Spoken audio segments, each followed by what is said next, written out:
And I think in total 12 groups. Yeah. Let me see. This meeting is live streamed. Yes, got it. So I just briefly looked at some of them. I think I opened most of them and had a look. I will look more carefully and look at them during the coming days, and we'll send some feedback to you. But I already, like I said, I'm quite impressed by the number of groups, 12 groups, by the work the students did. Actually, my idea was that they could select either the port development or the waste management, but they all did almost all 2 projects, as far as I've noticed.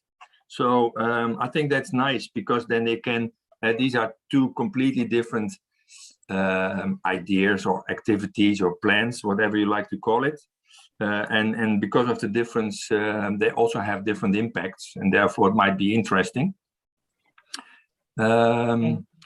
I also have included a little bit at the start of this morning session, a little bit discussing about this. I had the idea of just mentioning, at least by chat, the most important effects on the environment.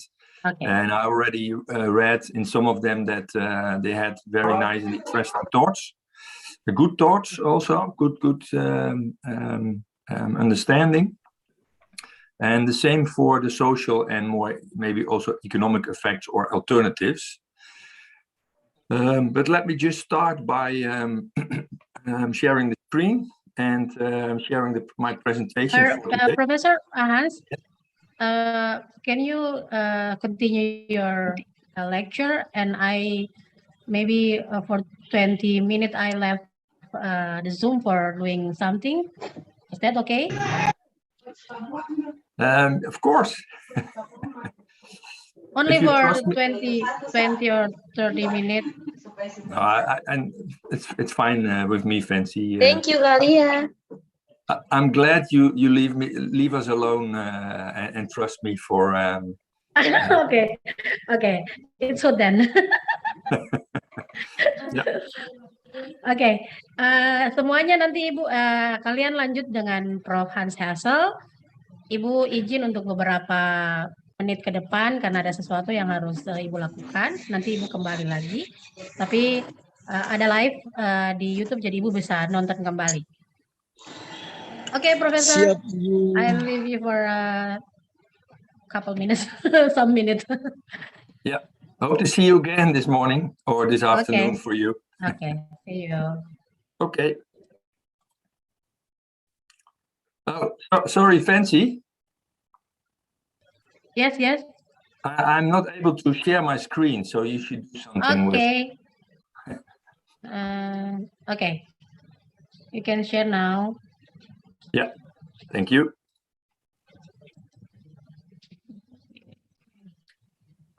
Right. Okay. Thank you for attending this afternoon session. We just had a couple of days some snow here in the Netherlands. Everything was white. I guess it's quite warm in near Ambon or near Umpati or in Maluku. I'm curious about it actually, because I like the warm climate more than the cold climate, but it's always nice. I prepared the presentation actually without seeing your homework. So that means that part of the session before the break is also to receive some feedback. And because of the fact that you all made, or most of you, I'm not sure, I didn't check that, of course, but I received 12 products, 12 reports, very nicely made, nice design, good English in most of it. I think there was one in Bahasa. I will use Google Translate to see if I can understand a little bit. But first, I'd like to start a little bit where we left last week. And then before the break, we will have some of the homework. And then I will do something about environmental impact assessment, a little bit more detailed as in the previous week. I will show you something about the EU directive as an example. I will explain later on. Then I will include 7 or actually 8 steps, a little bit depending on how you look at it and where it is applied. And then depending on the time, we can do 2 or 3 or maybe even 1 project. I see there's a typing error. It should be coastal defense in the Netherlands and not coastal. Then again, with the same work you already did for, I would say, one of the projects, and then you can select yourself. I would like to make like you to make a multi-criteria analysis for the environmental impact assessment. I will explain that later on. And of course, there's always time for discussion, evaluation, questions. Also, during the presentation, just please, I think you can raise your hand and then we can stop and discuss. And I sometimes will also ask and stop myself and ask questions, or if you're able to type something in the chat.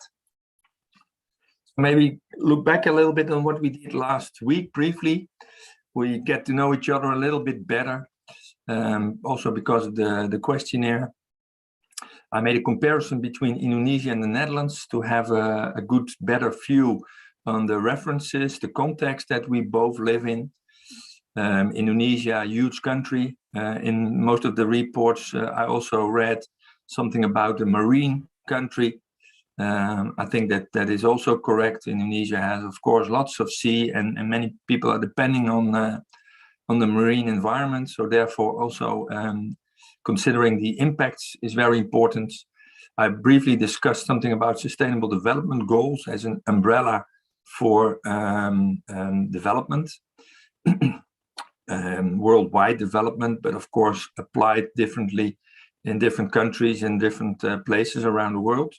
Then we looked at environmental impact assessment, the impact assessment for plants, including more on the social impacts, and then it's called Asia, and also on strategic level. And I explained this also based on a project in the Netherlands for a railroad.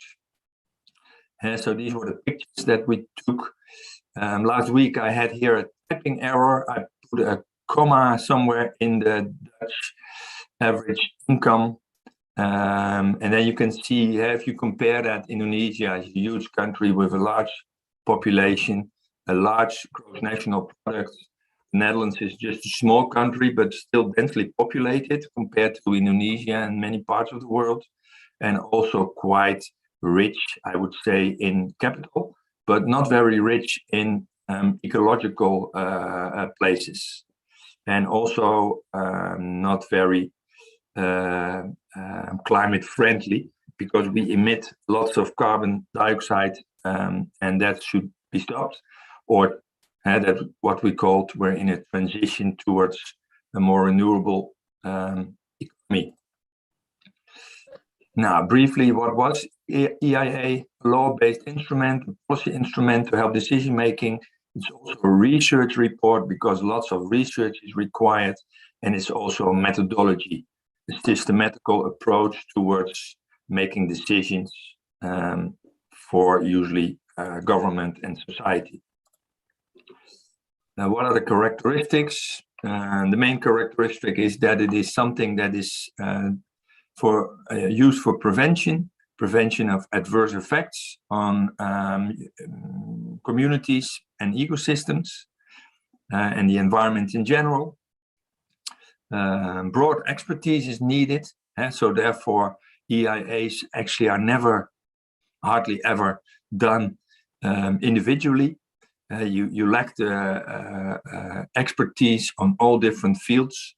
You're in the field of legal expertise, that is very much required, but there's also technological expertise required in many aspects, in soil, in water, in air, in maybe renewable energy all kinds of subjects related to science and technology.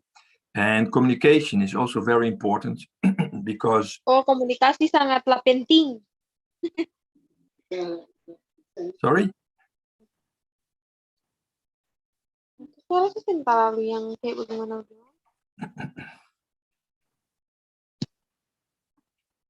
Okay. Is there anyone who likes to say something? Oh, ada yang mau menanggapi kasih? Enggak, saya mau bicara di bahasa Inggris. Let me just see.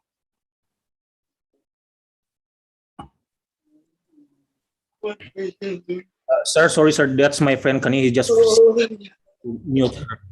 Yeah, I'm trying to check now who I can mute.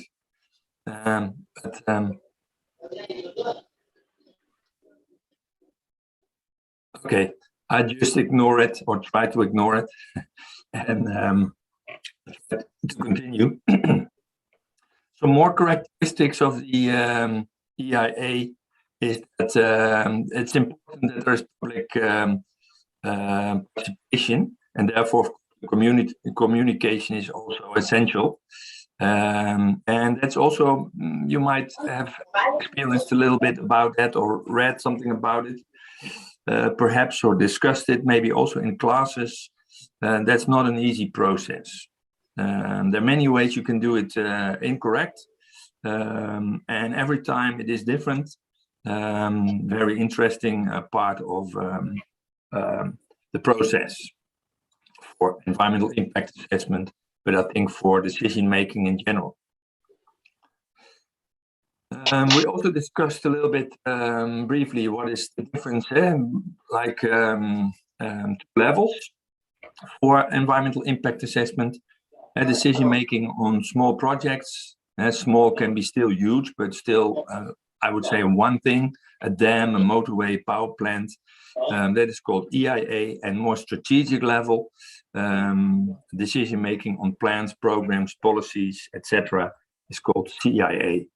And in many cases nowadays, I'm not sure how that is in Indonesia. In the Netherlands, you see that first the CIA is done to discuss the alternatives, the locations, before finally an EIA is done after selecting the best alternative or the most appropriate alternative, and then choosing location.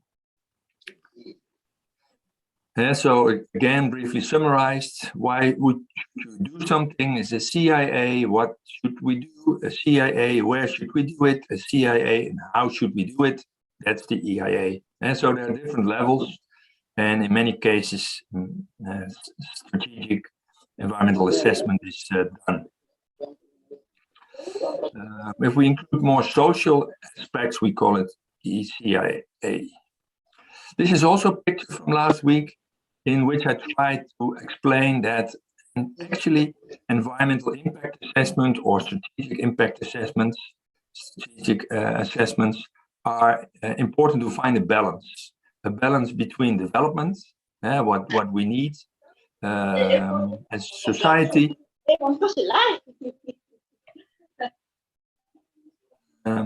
what is required for living on the short term, on the long term, food, shelter, all kinds of things that people need, with respect to nature itself, and to find a good balance in that, not only for short period of time, but also to new generations.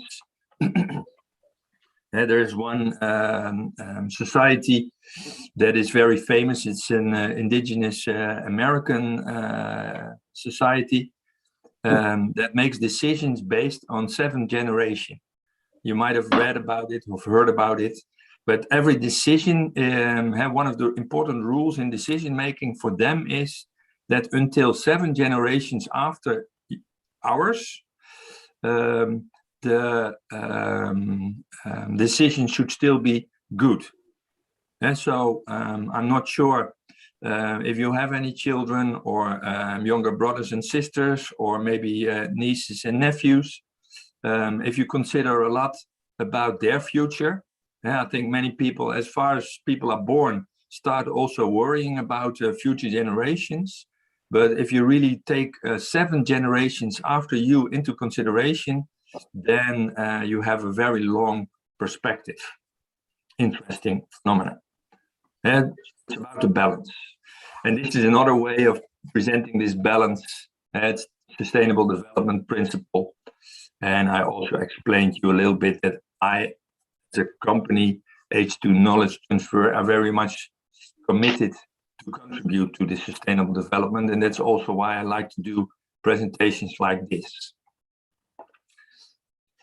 This is the slide also from last week. Yeah, I promised to do something more on environmental screening, scoping, and actually also some other parts. These are the 4 main parts, you could say, but I will put it more into perspective in 7 steps for EIA.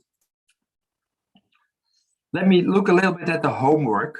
I received it about maybe an hour ago, and I did not have sufficient time to read 12 actually very interesting reports. I briefly looked at them and tried to consider what are the impacts you discuss.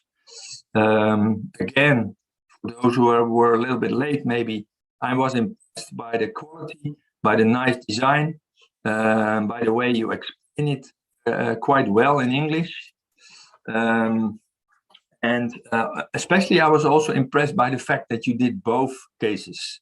The idea was that, my idea was that you could choose between the landfill or the port construction, but all groups I noticed have done both of them. And of course, the advantage is that you have completely different kinds of plans, different kinds of activities that you have to consider with different impacts. But on the other hand, you did a lot of work. And that, for me, of course, is nice, but might have been stressful for you last week.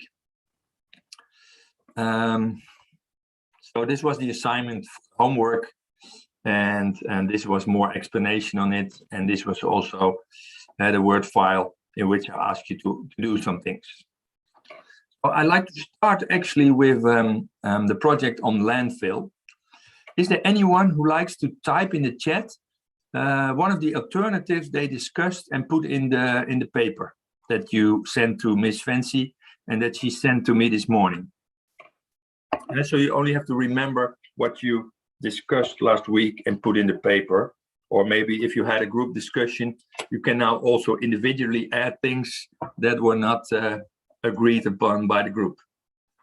Are there any alternatives for landfills on land? And so this is maybe a policy alternative. I've noticed somewhere. Anyone who dares to type, or you can also use your microphone if you prefer to speak.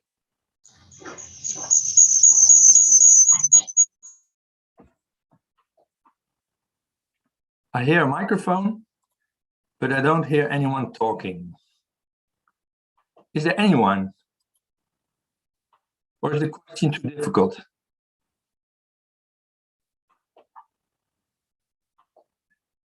Mark, are you still there?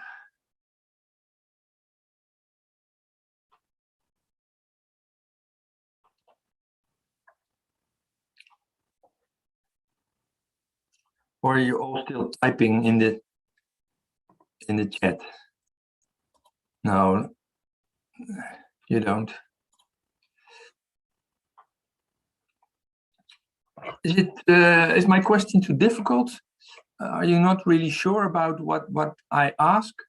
Let me help you a little bit. A landfill, I consider. Sorry. Yes, Mark. Yes. Can you repeat the question for me? I can hear you loudly.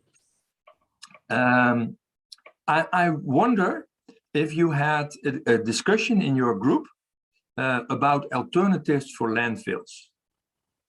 And if you had any and discussed them, can you please share it with me and all of us, of course. Okay, so Mr. Hans, actually my group, we already prepared for presentation, but because it's not gonna happen, so Oh, okay. Okay. So I was not aware of that. oh, can we do a presentation here, sir? Yeah, sure. Sure. Oh, Thank you. I hope you can share your screen. Then okay, sir. Am I able to share my screen now? I hope so, because I do not have the rights to do something. But if you are able to, then please share the screen and take me and all of us along with your ideas. Actually, share the screen, sir, because you still share the screen. So I still. Yeah, I have to stop. Sorry.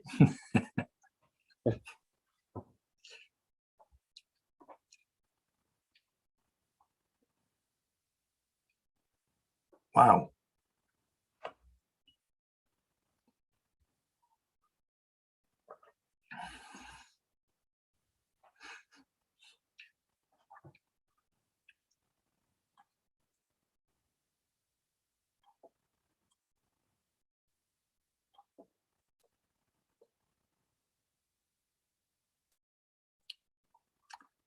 I think you're still muted. Or is anyone else going to speak? Okay, Hans, Miss Fancy, and all of my friends, good afternoon. Today, my group 4 will like to talk and discuss about cases around environment, which is we divided it into 2 parts.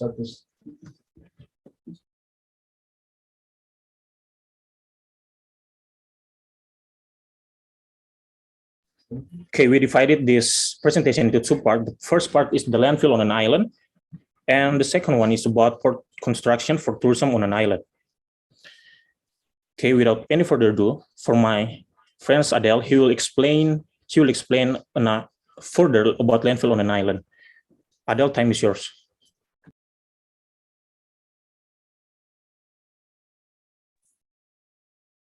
Okay, we can go with definition of the landfill. A landfill site, also known as a tip, dump, rubbish dump, garbage dump, or dumping ground, is a site for the disposal of waste materials. Landfill is the oldest and most common form of waste disposal. Although the systematic burial of the waste with daily, intermediate, and final covers only began in 1940s.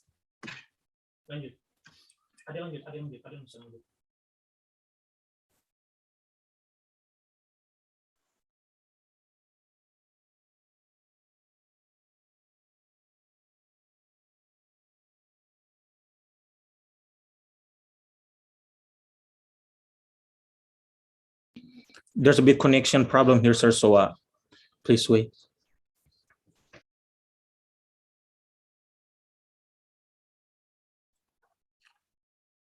I'm from a generation that things like this didn't even exist. So when I was young, so I'm patient, and please continue if you're ready. Okay, Mr. Hans, so we get into the first impacts that cause environment. The first one is environmental impacts. Okay, first, air pollution garbage, which is organic and solid, generally emit gases such as methane and carbon dioxide and other compounds. Globally, these gases are one of the causes of decreasing environmental quality because they have a greenhouse effect that causes an increase in temperature and causes acid rain. Meanwhile, locally, these compounds, apart from smelling bad or rotten, can also harm human health. Garbage that is disposed of in the landfill is still at risk because if the landfill is closed or stockpiled, especially with buildings, it will result in methane gas being unable to escape into the air. Confined methane gas, over time, it will be more and more so the possibility of explosion. Something like this has happened in a landfill in Bandung, causing death toll. Second, air pollution, the process of washing solid waste by water, especially rainwater, is a source of air pollution, both surface water and groundwater. As a result, various sources of air used for daily needs or wells in residential areas have been contaminated, resulting in a decrease in the level of human or population health. Water pollution is not only the result of other waste washing processes, but the biggest polluter actually comes from liquid waste, which is still chemical substances from various types of factories and types of industries. Polluted air is not only surface water, but also groundwater. So it is very disturbing and dangerous for humans.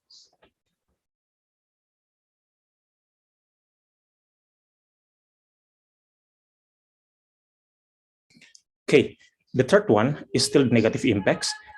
Causes of flooding physical waste, both fresh and wet, carried into sewers or ditches and rivers will block the flow of water and shallow the river. Siltation results in reduced river capacity so that the air becomes stagnant and overflows, causing flooding. Floods will certainly cause physical losses and threaten human life. But the most likely is the aftermath of the flood, which always brings disease. Another one, the negative impacts, is roads are damaged and have potholes because approximately 160 trucks are traversed every day carrying a load of 350 until 400 tons of garbage. We have this data on Bantul District Landfill. Last but not least, there's one positive impact that caused by landfill in environment, which is landfills contribute 10% of the waste so that it can be utilized.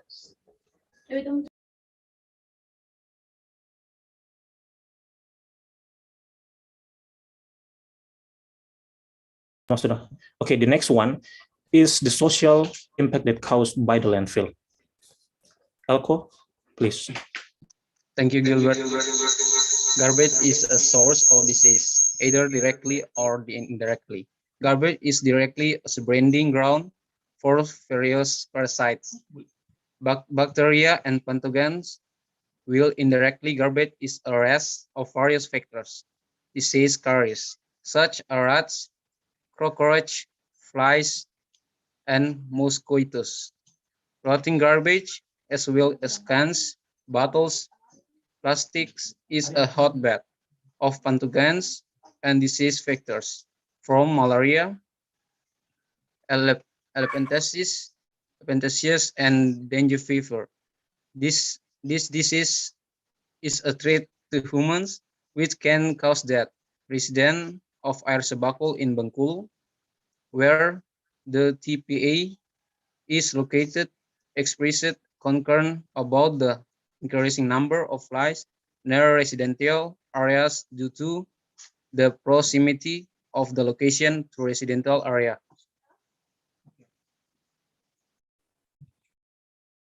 Okay. With the existence of the final disposal site or TPA, there is a positive impact on the surrounding community who are less well off. The mindset of the local community has changed. Some people turn to scavengers. The scavengers profession is in demand by the public because it is fast and easy to get result and profit to meet various needs of life. This profession requires power without certain skills. Limited thinking power encourages humans to do work by prioritizing the desired process. But many are also concerned with result as the main goal in doing a job. The issue of the necessities of life is the reason for choosing a particular job. Rican Village, East Java.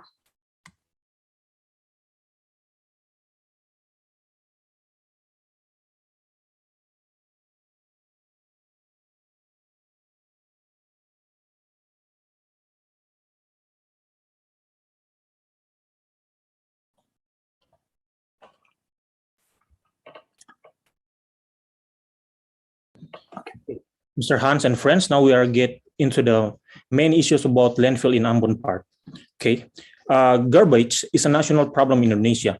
This is related to the old paradigm of waste management, namely that waste is only collected, transported, and disposed of at the final dispose site, or we call it TPA, without proper waste processing, as happened in the landfill Dusun Toisapu Ambon. Dusun is like a village, but Dusun is a part of a village. Since the establishment of Dusun Toisapu landfill in 2003, it has used an open dumping system. This creates a negative externality in the form of decrease in environmental quality for the people living around the landfill. The government's limited capacity to finance waste processing causes waste processing service to not run in accordance with the provisions of Law Number 18 of 2008 concerning waste management. To replace the waste management system at Poisapu Dusun landfill with a more environmentally friendly system in accordance with the provisions of Law Number 18 year 2008 concerning waste management and government regulations number 21 year 2012 concerning the management of household waste and similar household waste, so as to reduce the negative externalities felt by the community, it will require additional costs. Due to the limited financial capacity of the Ambon city government, some of the costs needed to implement a more environmentally friendly waste management system will be borne by the community in the form of increased cleaning fees. The general objective of this research is to improve the waste management system at the landfill of Dusun Toisapu from an open dumping system to be a better system, according to the Law Number 18 year 2008 concerning garbage. Next. Now, we have an offered solutions. There are two of it. The first one is determine the landfill locations that meet the requirement, which is concerning procedure for selection of landfill locations according to the law. And second one is ask the public to be willing to pay a higher waste retribution fee and perform a willingness to pay analysis to quantify the amount of retribution that the community is willing to pay. The environmental conditions after the existence of the TPA or landfill were assessed by the community in the two sub-districts as experiencing a decrease in environmental quality when compared to conditions before the establishment of the TPA. That's it for the part one about the landfill on an island. Now we get into the second part, which we more likely to discuss about port construction for tourism on an island. Okay, but before we get into this part, we are making this part according to the Manokwari Port construction and Lemon Island. Okay, environmental impact. The environmental impact caused by the port construction, the first one is the negative impact, the changing of land use and functions. Coastal areas in the form of mangrove forested wetlands, sandy beaches, or rocky beaches. With the construction of port in the area, there will be changes in the function and use of the land, which will result in changes in the landscape. Initially, they are functioned as the catchment area for both rain and tidal water. But after the port development process, such as land clearing, cutting, and filling of soil at the construction stage, as well as a soil compaction, the land will change its function. Rainwater cannot seep into the ground, thereby increasing the volume of runoff and increasing the potential for inundation and changing inundation patterns. The second impact is the air quality decrease and noise increase. The decrease in air quality can be caused by an increase in dust to construction activities and loading and offloading operational activities at the port. The increase in noise at port activities mainly comes from construction activities, such as mobilization of heavy equipment, transportation of materials, erection and construction of terminals, and loading and offloading at ports.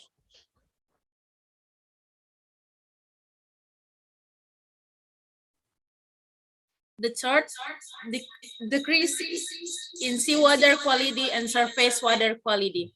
The decline in seawater quality is marked by an increase in turbidity and an increase in seawater pollution. The decrease in water quality improvement in construction activities at the construction of a pier of port will have the potential to cause a decrease in seawater quality, especially on dredging stage, capital dredging, and dredge material disposal. The fourth, change in ocean current patterns, waves, and coastlines.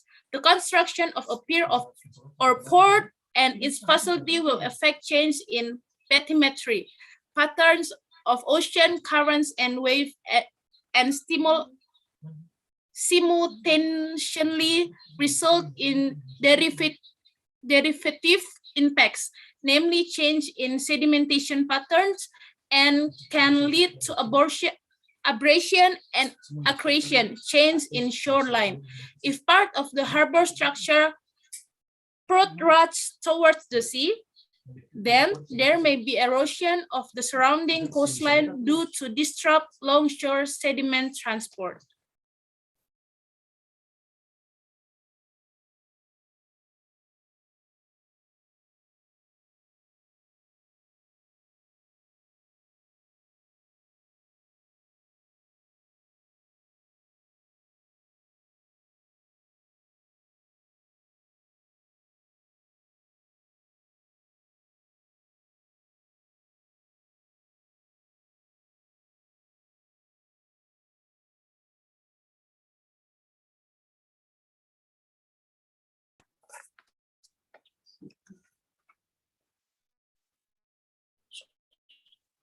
Social impact. Social community living in part area are forced to leave the location of the house where they live. Time consuming adaptation process by research who move house to adapt to their new environment.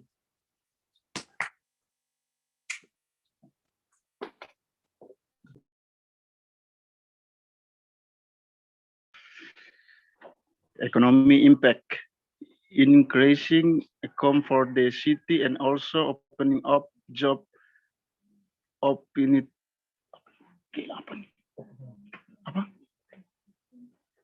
Opening up for this community around the constitution of the pier or port.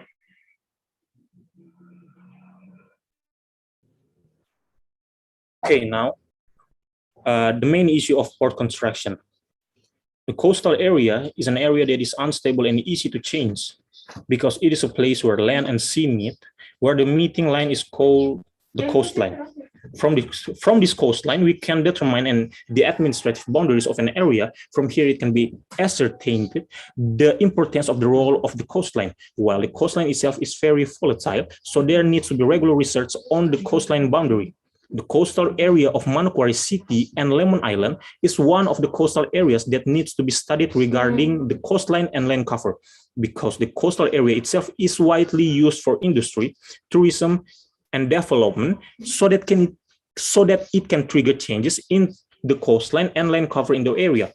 The coastal environment is an area that is always changing because the area is a meeting place for two forces, namely those originating from the land and from the sea. The meeting line between land and sea is called the coastline. Changes in the coastal environment, or more precisely the coastline, vary greatly from one place to another, so that a spatial study of the coastal environment is needed in the context of managing the coastal environment. The coastal environment needs to be managed properly, considering that its function in human life is very large since ancient times until now and even into the future. The construction of a pier or port in the coastal area of Manokwari City and Lemon Island will have many impacts on the sustainability of the surrounding ecosystem or for the people of Manokwari and Lemon Island itself. The impact can be in the form of a positive impact or a negative impact. Thanks. Now we have an offered solutions that will be explained by my friends. Adele. Okay, the last one, offered solutions. Every construction or development on something, there is always a price to pay. We can build a building or a station without hoping that there will no negative impacts happen to the environment or the social economic, even if there are only a tiny impact that occur. That's why we want you to understand that in order to develop or construct a building, you have to know: A, the development is a continuous process carried out in order to improve the level of welfare of the community. B, the development is an important undertaking. C, the development is carried out in a planned manner for growth and change. D, that development leads to modernity. E, that modernity achieved through development covers all aspects of community, nation, and state life, including political, economic, sociocultural, defense, and security aspect, as well as administration. From all of the above, it aims to develop the nation continuously.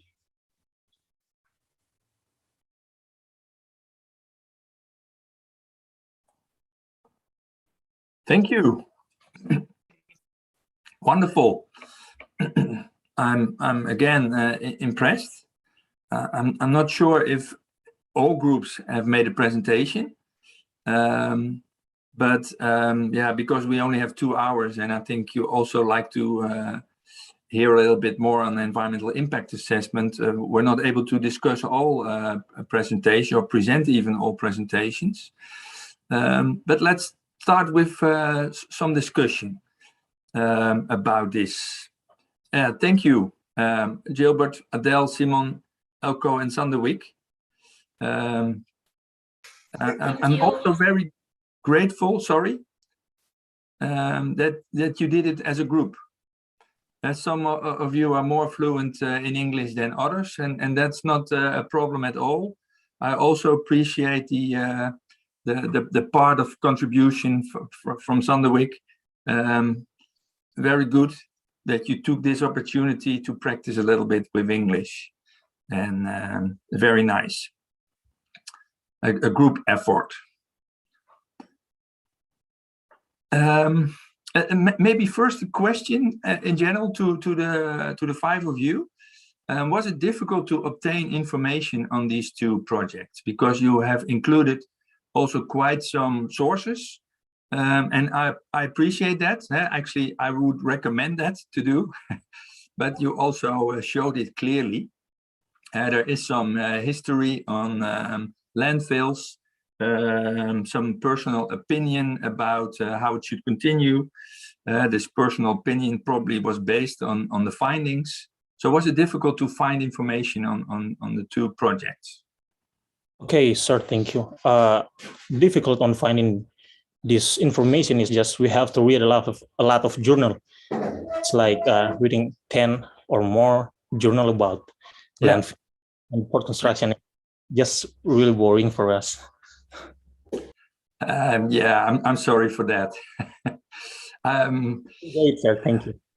I'm actually impressed by the quality of the environmental parts, because for legal for students in law, this must be quite a difficult part, and maybe also not so interesting to read, especially if it is a lot. But you did quite well. You covered, or actually maybe you discovered, I'm not sure what is more appropriate, the most important impacts, I think, on both activities, on both plans. And it was nice to see that you mentioned things like Manokwari City, things that I'm not familiar with, because I had only an imaginary island with some vessels, and particularly some tourist vessels, but the port could also, of course, be used for many other activities. And you really were able to find and touch the most important impacts related to the marine environment, the change of the coastline, erosion problems, water problems with, so maybe also the marine life, people that are depending on it. So yeah, I thought that was interesting. I would like to ask all other groups if they had additional major impact on the port development first, that was not discussed yet, but that they discovered. You can type it in the chat so we can all see it.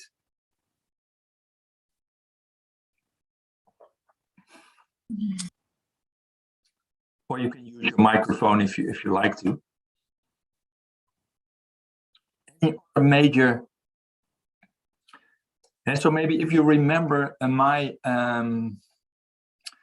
pictures for the port, I had the idea for you, actually, for the assignment, that it would be more popular tourism destination, like you also have in the Caribbean Sea. I think Maluku is very attractive for tourists. I'm not sure in which way, because I'm also not an expert in Indonesia and neither in tourism for Maluku. But I think that the very huge vessels that we have, for instance, in the Mediterranean Sea, that go from Venice to Rome, to Athens, to Egypt, and you sleep at night and at daytime you can see a city. That is a kind of different destination than Maluku, where you have more the beauty of the islands, the sandy beaches, the nice towns. But if you would be able to attract these kind of huge vessels, it usually has an enormous impact on the society. In practice, it means that small villages of, let's say, a couple of thousand inhabitants are at daytime having visitors from sometimes over 10,000. So they double the total amount of the community, and of course with a huge impact economically, because all these people have to eat and probably to buy some stuff locally made, I hope, not imported from China, but preferably locally made. So it's a good economic part. But there's always a certain, they also need to drink, they need to eat, and that requires a cooling, that requires pumping of groundwater, usually very vulnerable resources that are important for the community as well. And if you also have to bring lots of fresh water to islands, then you should start thinking about if that is the best way to earn, to set a step in development. That's a little bit on, I think, also how you put it in the end. You can also imagine how much it will contribute to the waste disposal if 10,000 people a day visit your small island with just maybe a few thousand inhabitants. You need maybe a second landfill only. Maybe the same question for the landfill. Is there anything that this group, I'm asking the other groups now, is there anything that this group did not took into consideration as an important environmental, social, or economic aspect? They mentioned things like air pollution, acid rain, smell, methane and the risk of explosion, water pollution, pollution from liquids in the waste, flooding even, road damage, lots of noise also from the and maybe also risk for people to be run over by these big trucks.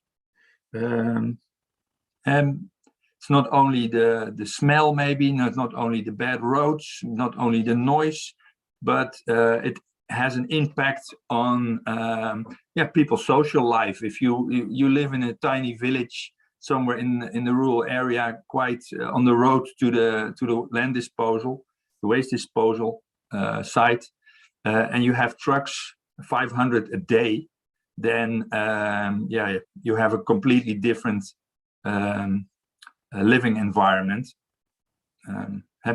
Of course, because of the air pollution, because of the noise, but also if it were quiet and less and non-polluting cars and trucks, then you would have an impact on the society. I wonder if there would be any other parts. Let me maybe discuss a little bit the alternatives. Is there any alternative for land filling?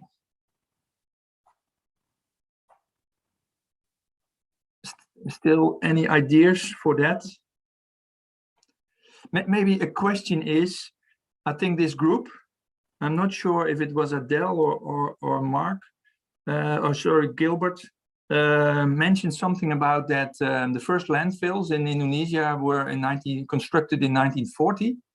Usually it starts with the major cities and then in tiny villages. So 1940 is a very long time ago for probably a young generation like you. But if I look to my parents, they were born before 1940. So it's not too long ago. And you probably might also have grandfather, grandmother that used to live in that period of time, or even maybe they have older brothers and sisters that were born around that time. So how was landfilling arranged before 1940? That's an interesting question, because if we didn't have any landfills, and probably we didn't need them, why would we need them now?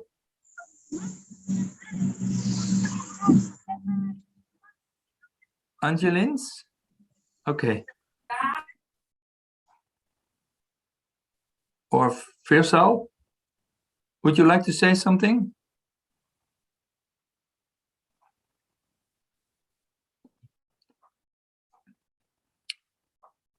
Maybe Adele, can I ask you the question? Can you imagine how was waste management arranged before 1940?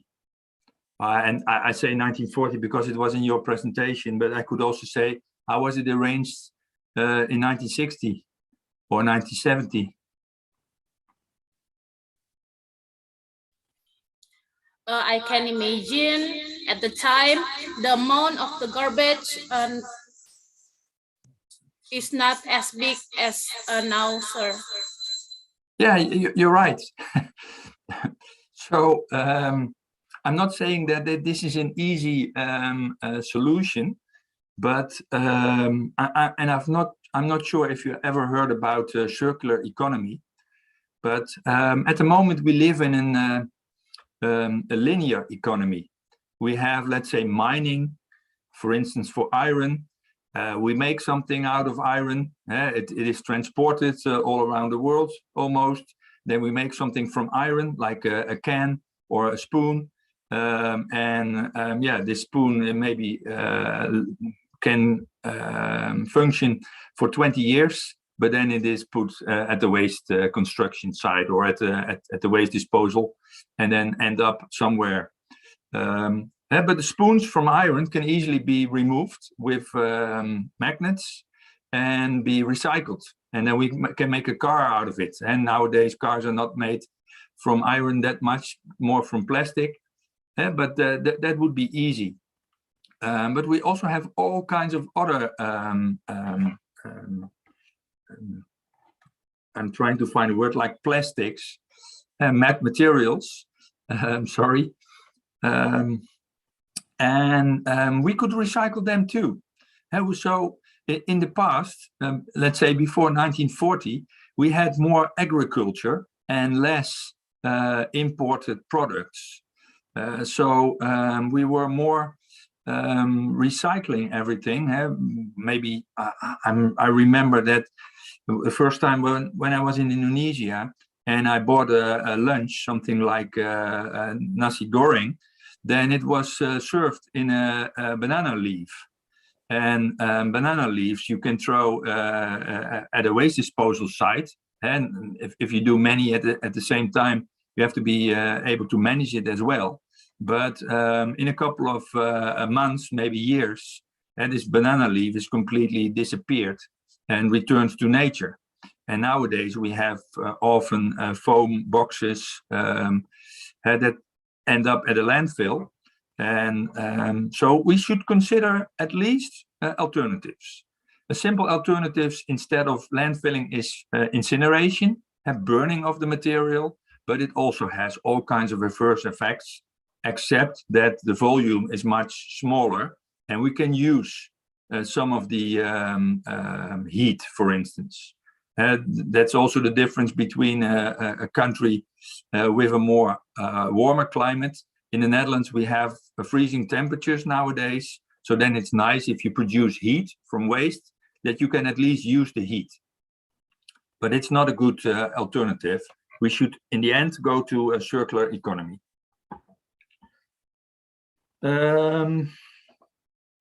Yes, because of time, I'm very grateful that this group gave a presentation. It was very nice.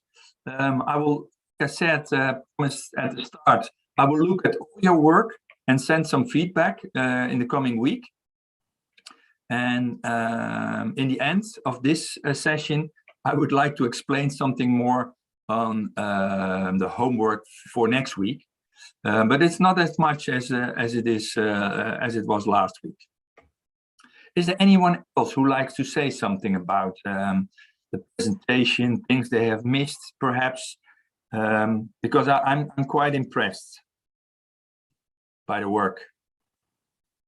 And I think it is, I hope it is, but I think I briefly looked also at some other products this morning that many of you have a little bit the same quality and came across same sources, same kind of information, same kind of impacts, and not only the environmental impacts, but I hope, yeah, you also had a feeling because of this as a person, let's say, with a legal background, that the environmental science part is also quite complicated and requires much expertise.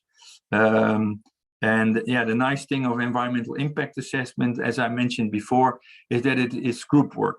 You need several expertises to do and work together. Okay. I think Ms. Fancy is also back. And she heard, I hope, also my last explanation on the fact that I was impressed by the group. I would like to share again a little bit my presentation, and I'm going to share the screen again. Let me see. Yeah, this is where we were. Alternatives for landscape, alternatives for port construction can be interesting as well. I'm not able to teach all alternatives possible, but if development is the most important thing, then you should consider, I think, on strategic level as an administration that is responsible for the decision making. If you go for mass, like many people, short visits, or with sufficient income economically to also pay adverse effects on the community, to give development opportunities, but also try to mitigate the negative impacts with taxes or money that is available from tourism. But you can also do it in a different way, trying to achieve high-level tourism.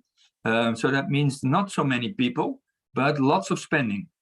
And that usually has less adverse effects, and probably, if you do it well, same amount of money. But these are just two sides of the same coin, and actually there are many coins. Now, I also included something about a solar plant, but I haven't seen much about that. And that was also not required. You only had to do one, and you did already a lot. Let me come back a little bit to the determinations of concepts based on the directive from the EU, which is called Directive 2011-92, the assessment of the effects of certain public and private projects on the environment. It's one of the directives, as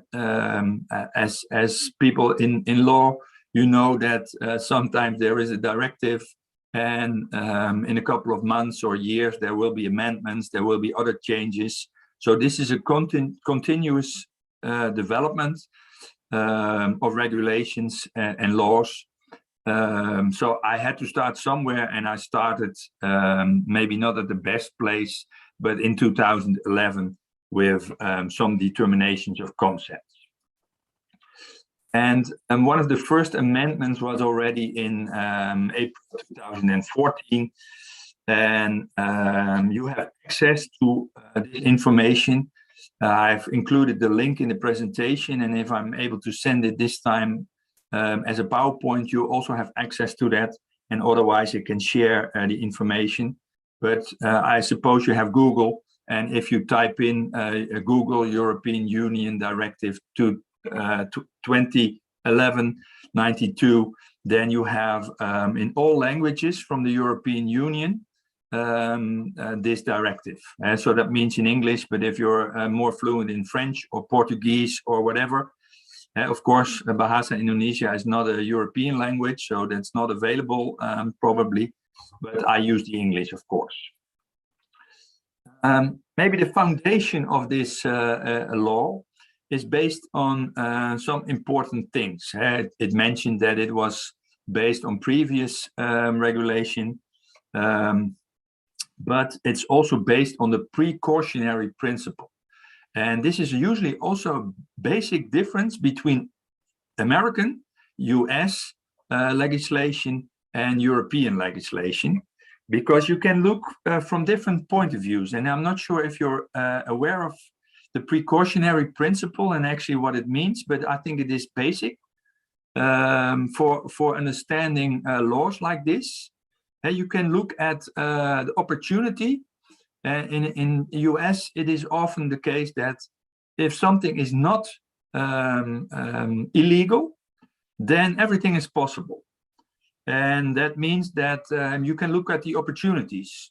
And that also means that if there is a risk or a spill or a failure or negative impacts, that can be to the environment, but can also be to people. I think there's a famous example about someone who put his wet cat in the microwave, and then it was killed. And it was not included in the description that cats should not be put in the microwave. And therefore, they got a high penalty, or actually, what is it, a reward for the company that produced the microwave did not include it in the description, so they had to pay a large amount of money to the owner of the cat. And in Europe, it's a different approach. We have this precautionary principle. You first have to prove that it's not harmful, and if you have proven, then it is possible to be accepted. So that's a different approach. So that means that you have to test almost everything, and of course, with microwaves, there are many options for kind of pets, but it's really essential that it's different. In Europe, you first have to prove, before you want to apply something, that it is not toxic, that it is not harmful, etc. Really important as basic foundation for this law. The second one is the polluter pays principle. I think everyone is aware of that. So that means that those who pay, those that pollute have to pay. And I think that is a very good principle. When we came across the landfilling, I think there was also a remark from the group that people that have to pay maybe a little bit more for the waste disposal. So the management of the waste can be better done. So if you pollute more, you maybe have to pay more. The problem, of course, is how to manage this, because with plastic, if you have a plastic bottle, if you return it and get some money back, like refund, then many people will do that and will even pick up plastic bottles from others. But if you have something, like some food that is not good anymore, you can throw it somewhere, and if you have to pay for it to as a disposal, then not so many people do that, and they just probably throw it somewhere in the bush, and then you don't need to pay. And this illegal activity is very difficult to enforce. That's something that many governments try to achieve, but also in the Netherlands, we stopped. We have a waste police that checks if illegal waste is that is dumped can be traced back to its owner. But yeah, this costs lots of money, and this money may be perhaps better spent in proper waste management. A few other articles in the directive that are important, and I particularly like to look at Article 3. Environmental impact assessment shall identify, describe, and assess in an appropriate manner in the light of each individual case and in accordance with Article 4. We will discuss later. 4 to 12, the direct and indirect effects of a project on the following factors. On human beings, on fauna and flora, on soil, water, air, climate, and the landscape, material asset and cultural heritage, and the interaction between the factors referred to in the points A, B, and C. And so it's not only looking at humans and fauna and flora, but it's also the combination of everything together. Because maybe the impact on humans can be small, maybe the impact on fauna can be small, and everything can be small, but in total, it can still be a huge impact. And so I think this is essential for operationalization of the EU directive on environmental impact assessment. In Article 4 is described that there is a list of projects, and I will like to show you those lists. So that means that if you have ideas as a developer or as a government to start a project, you have to see and check the list of projects that are included. Therefore, this was a determination of concept. Therefore, it's important that you know what an effect is. That's something that is produced by an agency or a course. An effect is a result or a consequence. And for environmental impact assessment, of course, it is important that it is a significant effect. Oh, sorry. Then it's important to understand what are environmental aspects. So an aspect is an element of an activity, product or service that can interact with the environment. And this is the definition from the ISO 14001. An example of an activity is for example, handling of hazardous materials, like in a landfill. And then you have different aspects of this handling.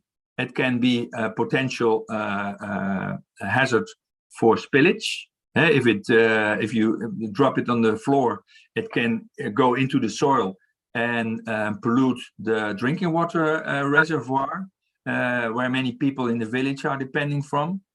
But it can also be a potential hazard for smell, which is the same handling of hazardous material. And it can be a potential hazard for health effects, like was also explained by the students in their presentation. And then the third important determination of concept is the environmental impact, also taken from ISO 14000.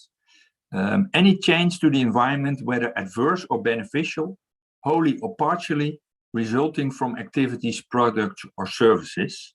And an example is, we have seen also in the presentation of the students, many impacts: contamination of water, destroying of the coastal area. And so this was already mentioned. And if you look to the list of projects referred to in Article 4, then you see, and I'm not going to explain them all, crude oil refineries. So every country in Europe, this is the European Directive on Environmental Impact, that where crude oil refineries will be constructed or operated, requires an environmental impact assessment. Thermal power stations, nuclear power stations, installations for the processing of irradiated nuclear fuel. And so this list is quite a long list of all kinds of projects that require environmental impact assessment. And there's also a second list, which is also referred to from Article 4. These are all kinds of projects related to things like agriculture, mining, extractive industry, also a very long list.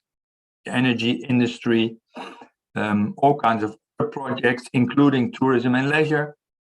And so in total, there's a long list that make it easy for also non-legal persons to check if the activity or plan that they want to execute requires an environmental impact assessment. So it's now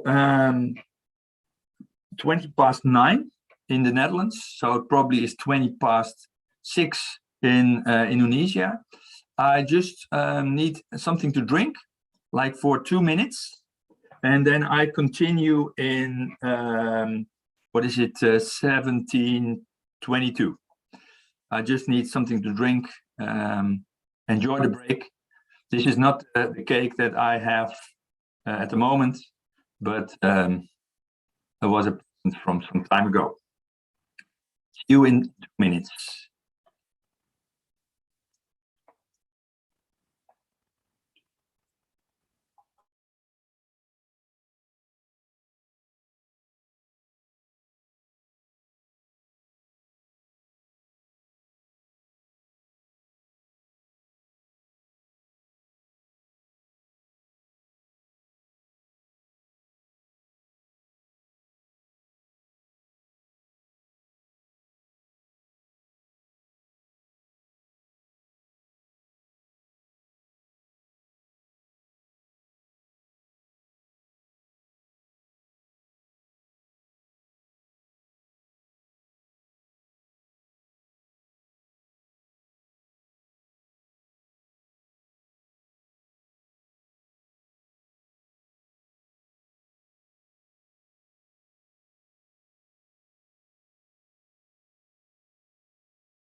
So I had a little bit of water and some coffee to continue.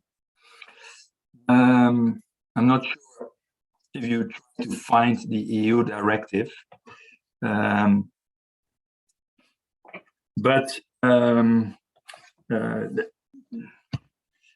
maybe the European Union is about the same size geographically as Indonesia,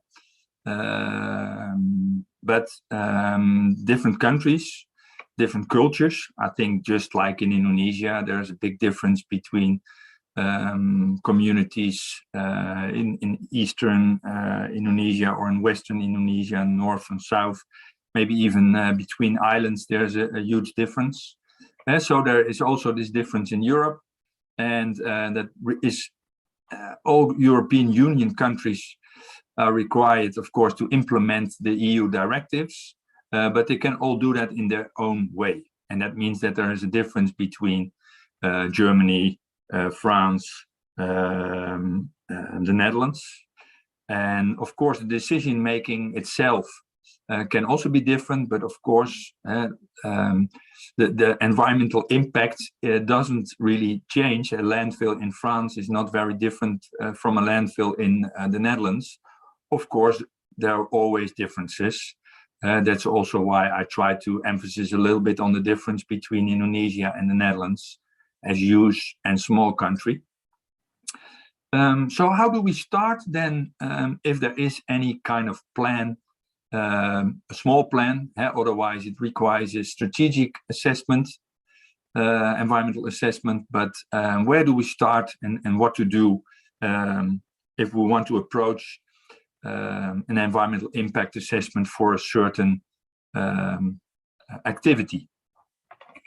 For instance, road construction, maybe a simple thing, the road goes from A to B, where to start and what to do. Now, I hope you have some ideas, but I would like to take you along the 7 steps of environmental impact assessment. The first step is screening. I will elaborate all of them. Scoping. Scoping is what you already did. Then the assessment and evaluation of the impacts. And I would like you to ask some further consideration on the scoping you already did for the homework later for next week. Based on your own scoping. I will explain that also later. But the real impact assessment is done in step 3. In the scoping, you decide what to include and what to exclude. Then after the assessment, you report. Then there is the review, including the public participation. Then there's the decision making by relevant authority. They decide for a kind of plan. There's one plan to construct a road, but this road can be constructed in many different ways. So they choose in the end, based on the environmental impact assessment, the best alternative. And best, of course, is very difficult to explain. That depends on all kinds of factors that we have studied in the scoping. Then in the end, the last step is monitoring, compliance, enforcement, and auditing. And so monitoring perhaps starts immediately or did already started, because if you want to see what is the impact of a road during its construction and after its construction and operation, then maybe you need also start to monitor before the construction. Otherwise, you do not have a good reference. And so monitoring can and compliance and enforcement, especially compliance and enforcement, of course, can only be done during the construction and operation, but monitoring can sometimes start quite early. What is screening? Screening is actually trying to see if a project requires a real impact assessment. Screening is a mechanism which seeks to focus on those projects with potentially significant adverse environmental impact or whose impacts are not fully known. So if there's a new project, we built roads for many, I would say for 1,000 years. The type of road different a little bit. We construct roads for many years, so we're quite good in it, and we can predict a little bit the impacts. But if we have a new technology, for instance, maybe what is quite new in the Netherlands and very still as experiment is heat from soil. 2,000 kilometers deep in the earth, it's quite hot, so we could use this heat for heating our houses. And that is new, and we do not know much about the environmental impacts. It's very difficult to study the impacts until kilometers deep, but it also has, of course, impacts on the surface, and that's quite new. So if we do not really know what are the effects, they have to be studied. But of course, we mainly study, in the screening, we select those projects that have significant or that potentially have significant adverse effects on the environment. And so screening is a decision step in order to decide which project has major impact and should be studied, or has minor impact and maybe could be ignored. And of course, this is already difficult, but if you have, for instance, a forest and you want to cut it, does it require an environmental impact assessment? Yeah, perhaps. But if you cut one tree, maybe it requires an environmental impact assessment, but it depends still a little bit on the tree. I have an example from South Africa. I was teaching in South Africa in 2000, so 21 years ago. And then I was also working in environmental impact assessment. And I show you some pictures of the villages. You see on the right-hand side of the screen, and the giraffe on the left-hand side. And because of the fact that giraffes have a long neck, as everyone knows, to eat the leaves from the trees, they can also be electrified by the electric wires that you see on the picture. And in rural areas where communities live among giraffes, environmental impact assessment for electricity is required. So these electricity poles, each individual electricity pole, so each one requires an environmental impact assessment, which is quite a lot of work for just simple electricity poles. But this is countrywide, and there are many places in the country that do not have giraffes at all. So in the screening, you can, for instance, decide, is this an area where giraffes live among the community in the rural areas? Then an EIA is required. If not, like in major urbanized areas, there are no giraffes anymore in Cape Town, or so then it's not required. And this is a simple explanation on what screening can do. And sometimes you decide to continue with it for an environmental impact assessment. Sometimes you can phase it out. Now, scoping is what you already practice. It's addressing the impacts, issues, and alternatives, deciding which aspects are selected. And scoping starts with identification of individuals, communities. This is the part we touched only a little bit last week. Who are the stakeholders involved in the project? Now, there are many stakeholders. There's always the initiator. Then there's the assessor, someone who's checking if the environmental impact assessment is appropriately done. In the Netherlands, we have a special commission for it, and I think it is quite special. I'm not sure how this is arranged in Indonesia, but they look at the quality of the impact assessment. They don't look at the result. And so they don't decide about anything. They only look, is everything that is important included in the scoping? Is it well researched? Are the appropriate stakeholders involved? Now, all those kind of criteria are taken into consideration. And it happens quite often that the EIA Commission in the Netherlands decides after EIA is executed that it's not properly done, that something is forgotten, and then it needs to be executed over. So it has to be done once more. And that simply means that almost everything needs to be done again, because sometimes you can add easy an impact, but in many cases it also contributes and has relationship with other impacts and can increase the impact. So therefore, many organizations like initiators that start a project, if it fails at the Commission for EIA, in many cases the project stops, at least for a couple of years. Of course, there are the researchers and the reporters of the EIA that are involved.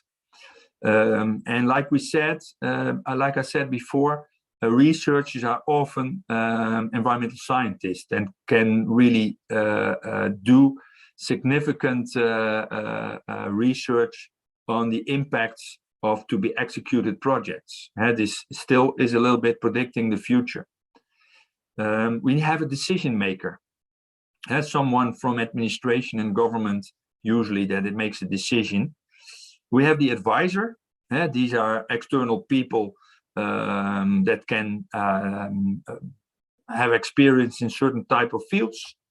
We have the victims, the affected community, the not in my backyard community that says we like nuclear power to use for recharging our cell phones, but we don't want a nuclear power plant in our neighborhood, maybe elsewhere.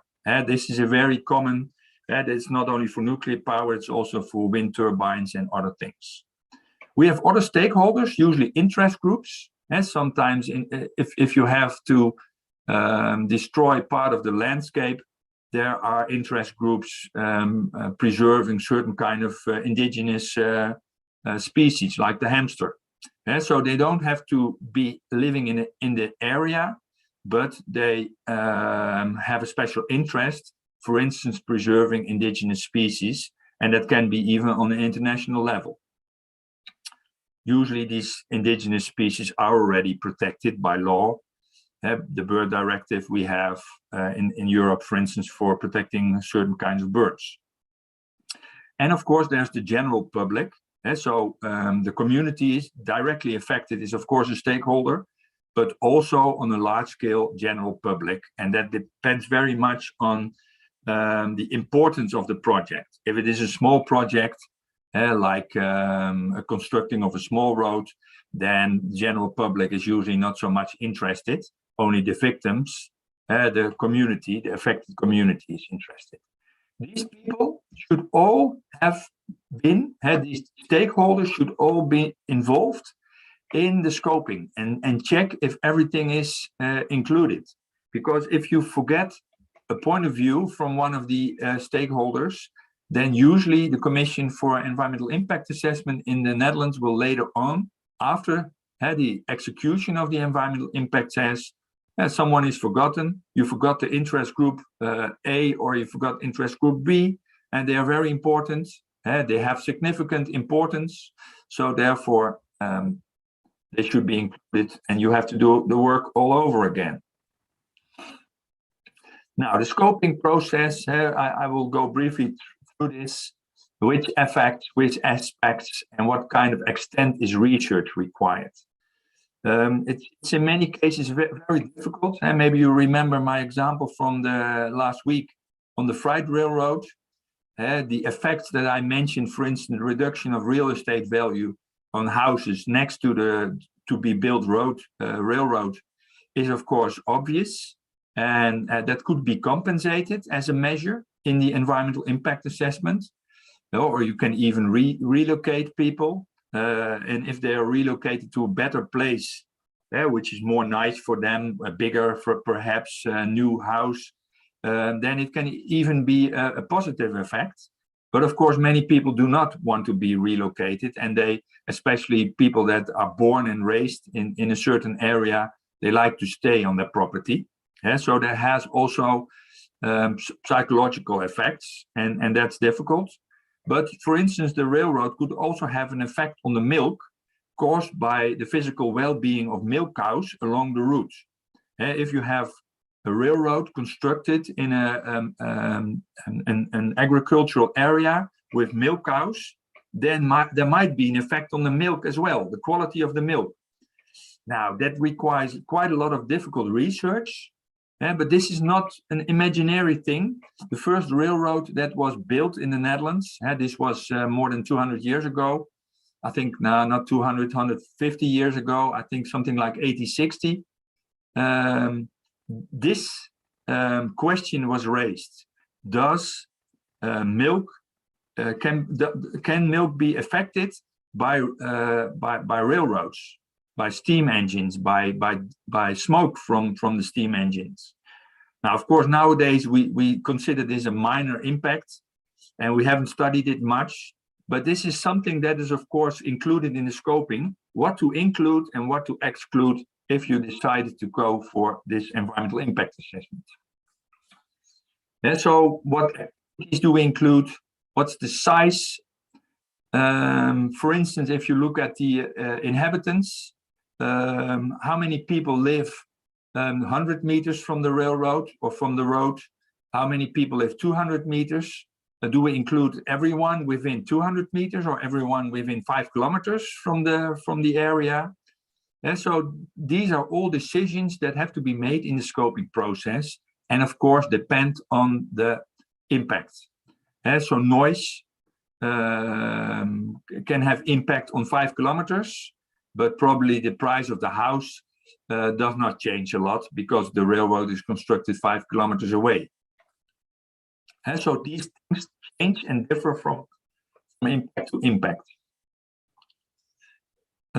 What phases do we include in the scoping process? In many cases, we, of course, include construction, operation, and particularly also phasing out. And I think phasing out becomes more important if we want to achieve a more circular economy. Europe wants to have a circular economy in 2050. And so we only have 29 years to achieve that, to go from this linear economy to the circular economy. Many problems can be solved actually in the design stage, or even before that, at the initiation of the idea even. But then it's not an environmental impact assessment, but more a strategic assessment, environmental assessment. We discussed a little bit the alternatives for tourism on an island with a port construction and also the landfilling. But yeah, you should look at alternatives. The railroad actually was constructed to diminish air pollution by cars, but you can also, by regulations, by law, make laws that require only trucks with low emissions, cleaner engines, or maybe even hydrogen engines. They do not pollute, they only produce water. And so that could be an alternative, and that's then an AIM alternative. Instead of constructing a railroad, we like to have less pollution, so therefore we only allow hydrogen-powered trucks to drive between Rotterdam and the German area. And of course, that also requires many other regulations for risk and safety, because hydrogen is a completely different technology. You could also have policy alternatives. Yeah, so maybe that's what I tried to show also last time. You could change from truck to railroad, but also other kinds of transportation facilities. Now, then the implementation and realization alternatives. You can find another route like the river, or technical or environmental measures to mitigate the implementations, like the use of tunnels at certain sites. And you can, of course, in some cases also try to find time alternatives. Actually, that means postponing projects to a later period of time when we have more understanding or maybe less need. There are many. Recently, we constructed some power plants for coal. If we had done the research properly, we were aware of the fact that coal, carbon coal, produces lots of carbon dioxide, which has an adverse effect on human climate, the climate change problem. So it could have been a good alternative not to build a coal powered plant, but for instance, a gas powered plant. And even that probably will have a short lifespan. So maybe it's better to invest in more renewable energy alternatives.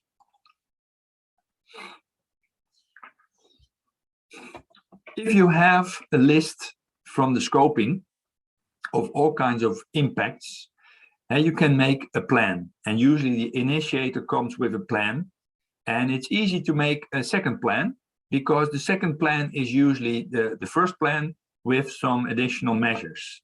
Usually measures cost something, so the plan 2 is a little bit more expensive than plan 1. In this way, you can make many plans, and we call them scenarios in environmental impact assessment. So there is the intention of a certain, for instance, the construction of a railroad or an ordinary road, and then you can have a second plan. That's the road with some tunnels for animal species to cross and some bridges for people to cross. That's the second plan. And then we can have different alternatives. You can make a direct connection between A and B. That's the first plan. But you can also make a second plan that makes a detour between A and B along the village. So the road doesn't have to go into the village, through the village, but around the village. And that would reduce the impact on the society quite a lot. If you construct, if you develop scenarios and alternatives, you can end up with many, and that is a risk. But there's always the zero alternative, and that is the fact that nothing is done. And in some cases, the zero alternative is not a good alternative. You know from the start that there needs to be something done for the community, for instance, the road. But there is, of course, already an existing situation. And if nothing is done, it's called a zero alternative. It's like a reference to all other projects to compare it with. If we don't do anything, what will be the result? If we have plan A, what will be the result? If we have plan B, what will be the result? Now, if the worst scenario is the zero alternative, that's not always the case, of course. Sometimes not executing the plan, the zero alternative, can be the best one, but sometimes not. So we need a reference to compare the alternatives with, the scenarios with. There's always an option that the zero alternative also automatically will change. If there is a population increase, let's say 2% more people every year, then we know that we don't need to construct maybe the road now, but in 10 years we might need a better road because there is population increase. So that could be the normal standard situation with all the autonomous development, could be called the 0+ alternative. And then, of course, we're looking in the end, in the assessment, to the most sustainable, ecological sound alternative. Now, I skip a few slides because of the fact that I like to discuss all the 7 steps. After evaluating the scenarios, and I will elaborate a little bit more on that because that's part of the homework, you have an overview of all the impacts that you have decided for in the scoping. You're able to, because of the research in step 3, you're able to say something, evaluate the impacts, and the alternatives, and then you can make a report, which is also called the EIA statement, containing all impacts and effects based on the scope of the project for all scenarios. Actually, it is a kind of management plan, and it also includes a non-technical summary for the public. I mentioned that communication is very important. The general public is very important. The community, of course, is also part of the general public. So this a report should not only be available, readable, understandable for specialists, like lawyers, like environmental scientists, like communication people, but it should be available, understandable for everyone. And of course, that is difficult, because what does everyone mean? And so it should be available in the local language, perhaps. And this is always part of the discussion. Is the non-technical summary simple enough to understand? And can it be explained in a simple way? Then again, I mentioned already in the scoping, it's important to speak with the community, to speak with the initiator, to speak with the decision makers. Here, after the report is published, again, it is important to discuss things with the relevant stakeholders. Now, participation, at the moment, we have lots of problems with wind turbines in the Netherlands. I can elaborate a little bit on that related to the environmental impact assessment, because in the past we thought impact of wind turbines, particularly because of noise and vibrations and killing of birds, was the same everywhere.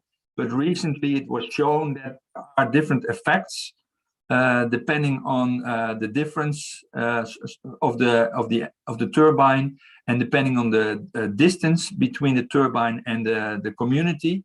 So therefore now the Supreme Court in the Netherlands decided that we cannot use the standards anymore, but for every individual or group of wind turbines, we need a special environmental impact assessment, and it requires special motivation of the standards.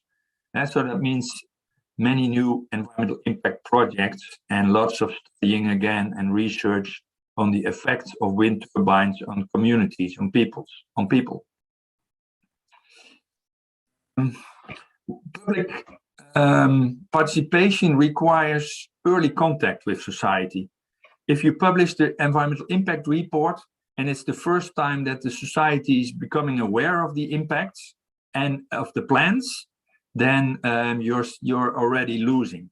It should be not the first thing that after the report is published, that the society gets to know about this plan. And so they should have had a say already in the scoping. If you communicate with the society, it's important that you do it in a fair way. That integrity is important. That you care for the society and not only for the initiator, the one who likes to start a project, and that you communicate with respect to society. That means the differences in society, so that everyone is able to contribute and have a say, or at least is listened to.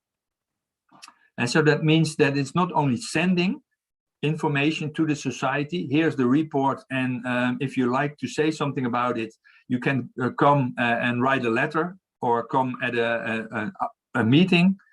No, it's important that you also have the willingness to listen to the society.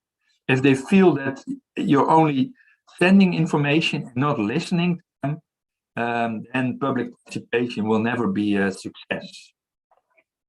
Other requirements, it's clear, comprehensible presentations by the government.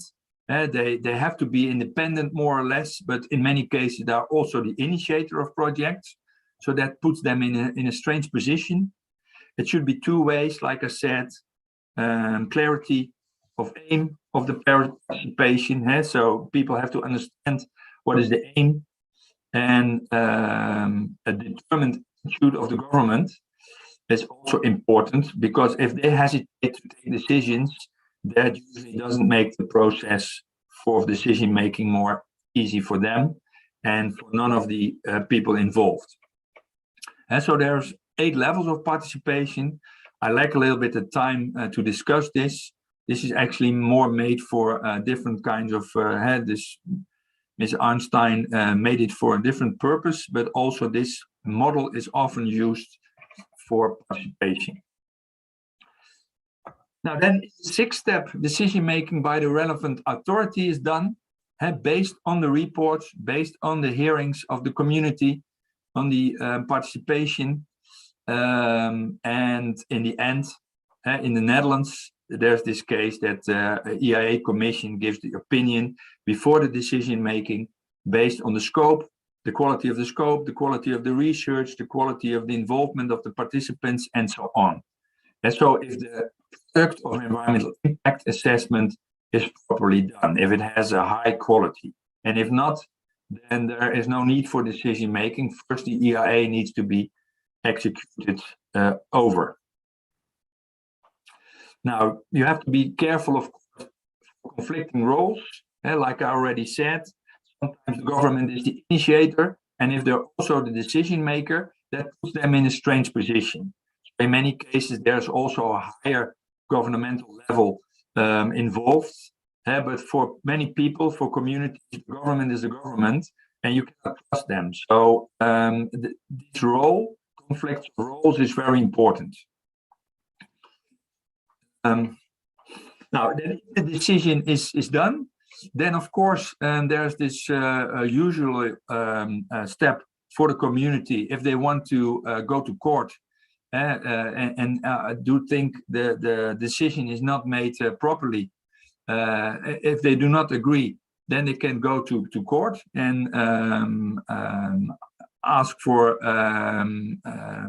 to check if this is done properly.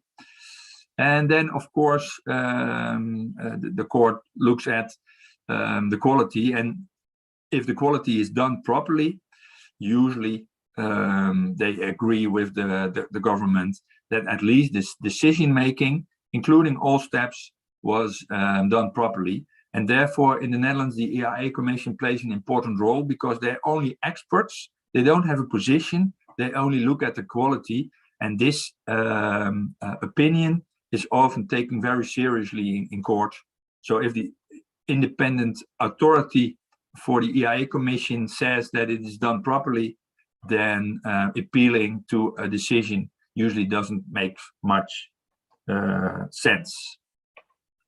After the decision for executing a certain kind of scenario, then the monitoring, compliance, enforcement, and auditing starts. So that's normal procedure, I would say. But during the construction and operation phase, the initiator has to show that all the mitigating measures, etc., are done properly and taken into control, and so on. In some cases, there's a step 8, evaluation. Evaluation is, of course, used to learn from. The question is, of course, what to evaluate and when to evaluate. You can evaluate everything, and even the evaluation can be more than the environmental impact assessment itself. You have to set very clear objectives for the evaluation. But sometimes evaluating things, your own work, for instance, but also environmental impact assessments, is important to see if everything is working and functioning properly, and otherwise maybe it requires some changes. Are there any questions? Because I'm running out of time.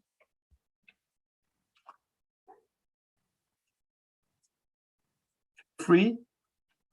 I don't have a deadline at the moment.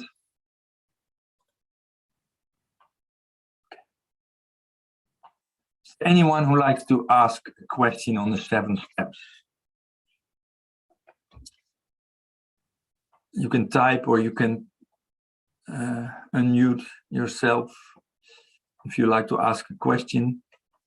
I promised you last week to explain some examples. I keep them for next week. I have 3 examples.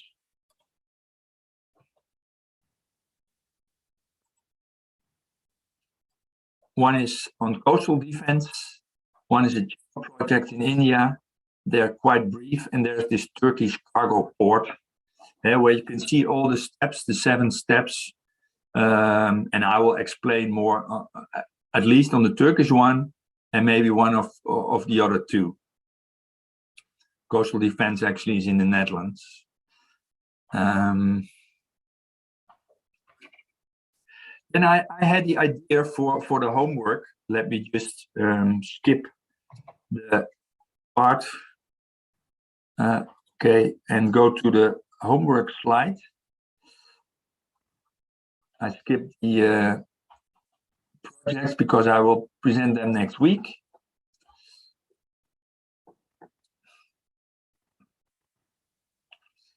And this week, the homework is much less than last week. And you can just select one of the projects you like. You decide, you already made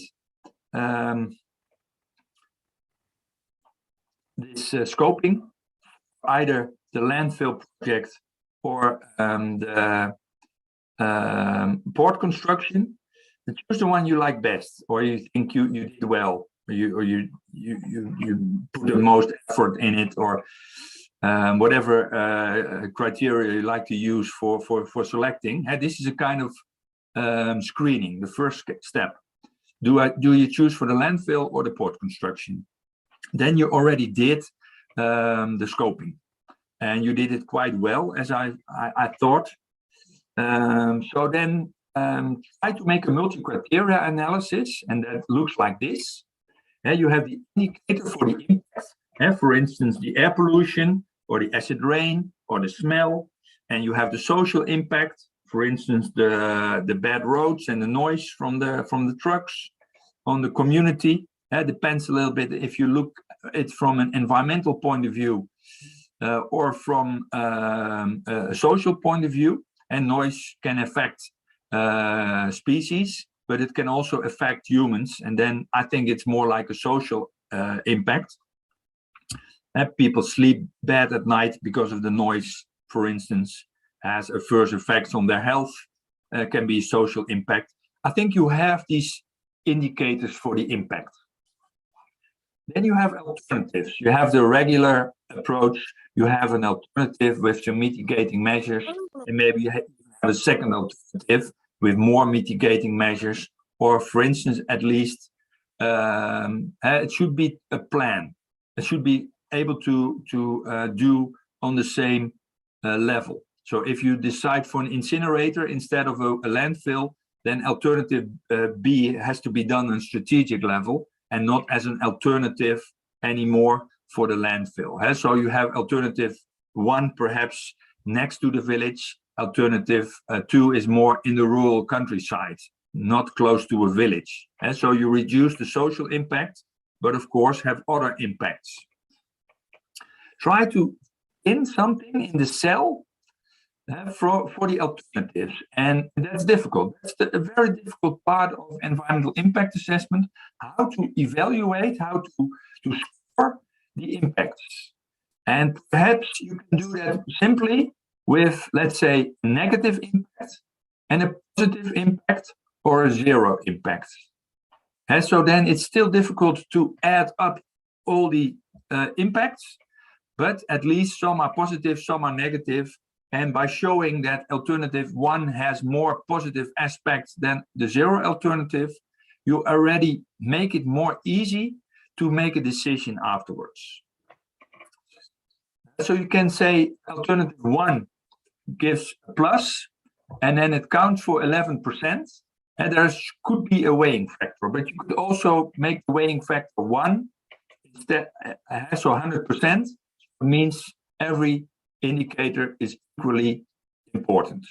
In this case, I have 3 weighing factors. Environmental quality is 33%, social quality is 22%, and economic is 30%. but you can also decide on the weighing factor. And you can change the weighing factors, and of course that will also change the results. This is where I stop. I'm exceeding the time already a little bit. Is there any question about this? And what I would like to do, because I've noticed that you made presentations for this week, that every group makes one slide, either for the port or for the landfill, and complete at least the zero alternative, alternative 1 and alternative 2. So next week, I have 12 groups, I hope, able to explain their multi-criteria analysis, one of the 2 projects. And no, and you can do it with pluses and minus. You can also do it with rupiah. Environmental impact can be in rupiahs. It's quite difficult. What is the impact of noise in rupiahs community? But for instance, if you would say, okay, we can reduce the amount of noise with 50% by building a noise barrier, which costs, I don't know, 10 billion rupiah. Okay, then the cost probably is 10 billion. The problem with this multi-criteria analysis is that you have different indicators that cannot easily be counted. Yeah.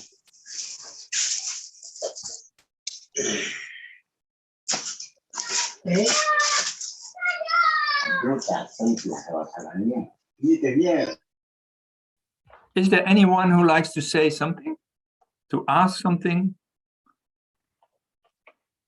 So for next week, we have then the presentation of the multi-criteria analysis of the groups, and I will elaborate 1 or perhaps 2 projects. Sir? Yes? Still not get it about the multi-criteria analysis. Okay, thank you. How can I help you? Still don't get it. Okay. For the next. Yeah. I'm going to share then the multi-criteria analysis scheme again. Sorry, that takes a while. Share screen. And so the only thing, now you made a presentation.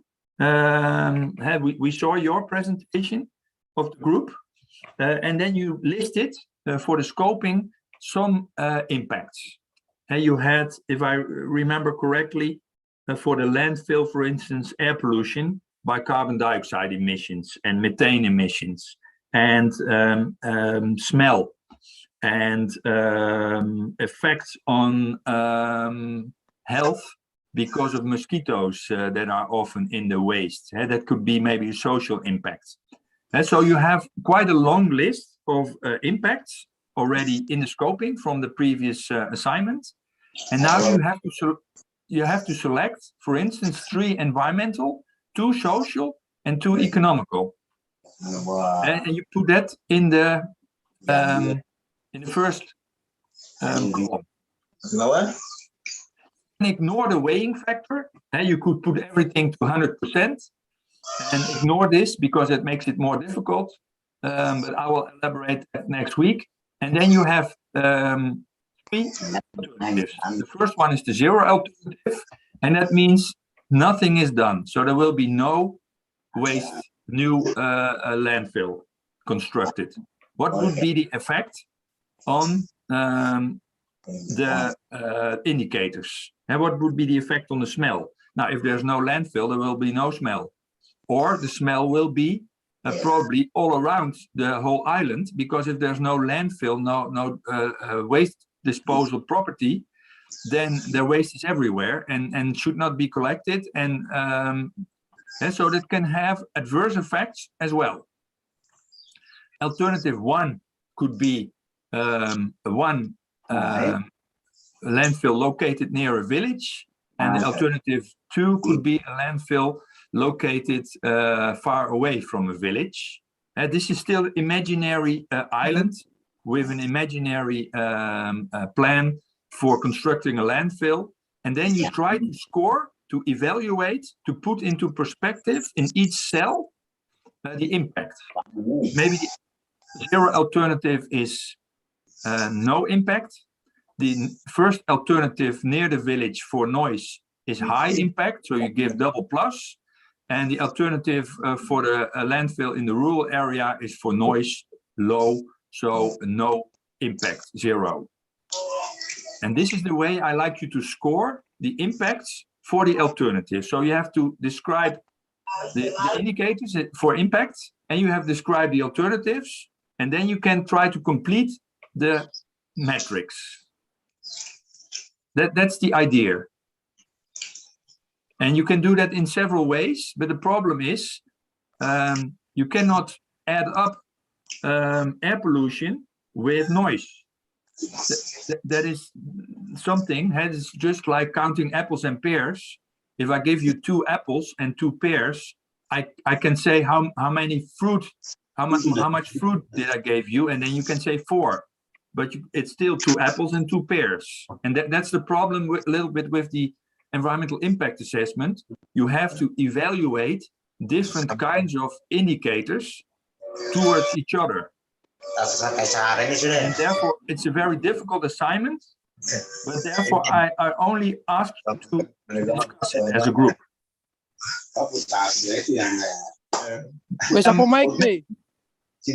And make it a little bit more clear. Gilbert? Yes, sir. Exactly. Thank you, sir. Okay. If it is not clear, I maybe can explain it better by an email sending to Miss Fancy. But please, you can also ask still now. I have some time available, although I know that you might have other business to do.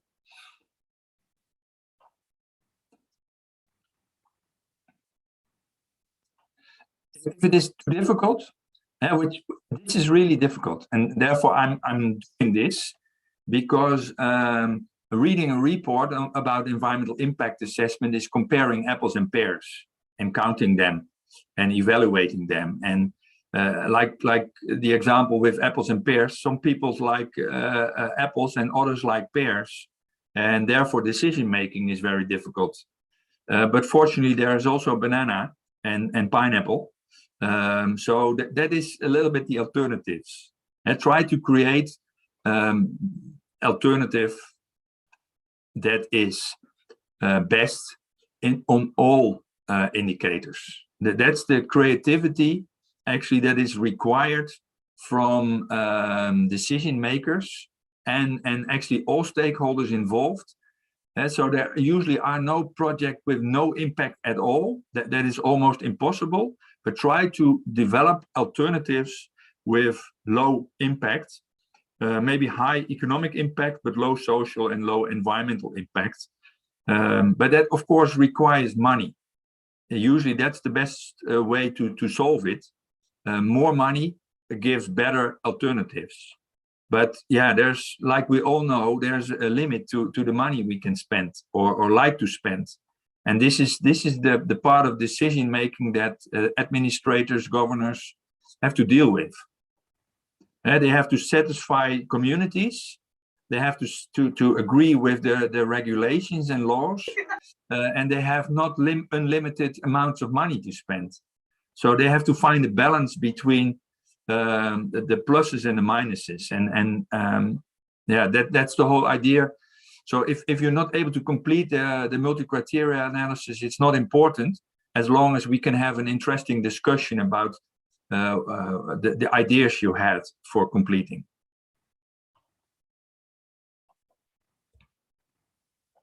Otherwise, try to make an attempt. I will make an example for next week for the landfill.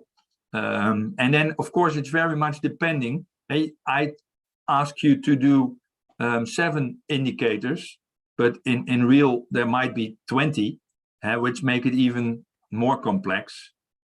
So try to focus on the major impacts. And that's already a choice, of course, because you don't know if smell is more important than water pollution. That's the whole problem in environmental impact assessment.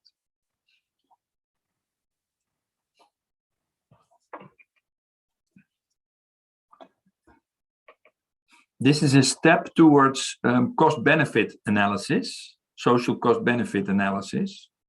It's also a more sophisticated tool for decision-making for projects related to social impacts and cost. But then this is the simple approach, although this is already quite complicated.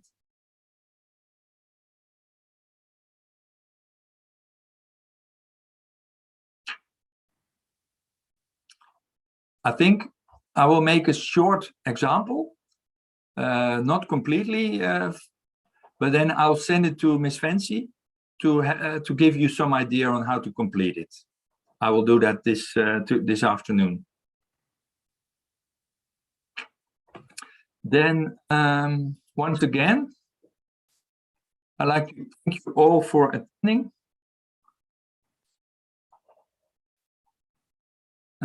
I know that Ms. Fancy recorded it.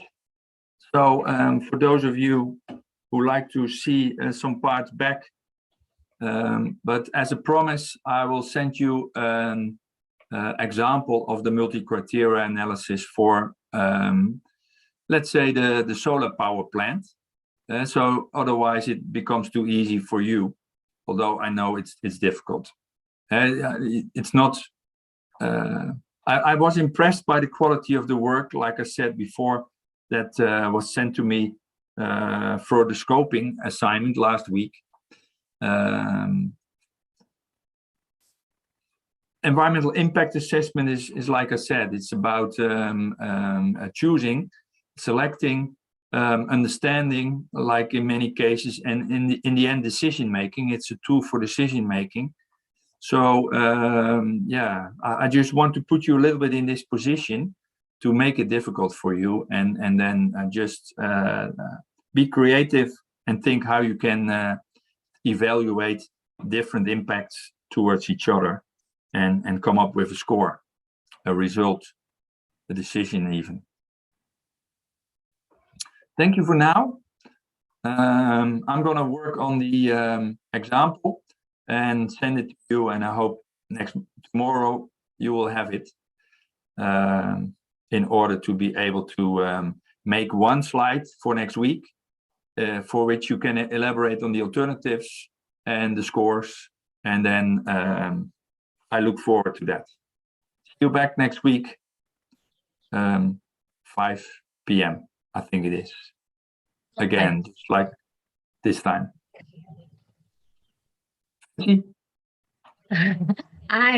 Finally. Thank you, Professor, for today, for your lecture. Sorry for being gone for a while, but I thought that you are enjoying with my student. Also, yeah, I'm enjoying a lot. Yeah. So, time to say goodbye for today. Yeah. See you next week. Terima kasih untuk semuanya, Gilbert and everyone. Bye. Bye-bye, and I will send you the example. Okay, for example. Okay. Bye-bye. Thank you. You can, bye.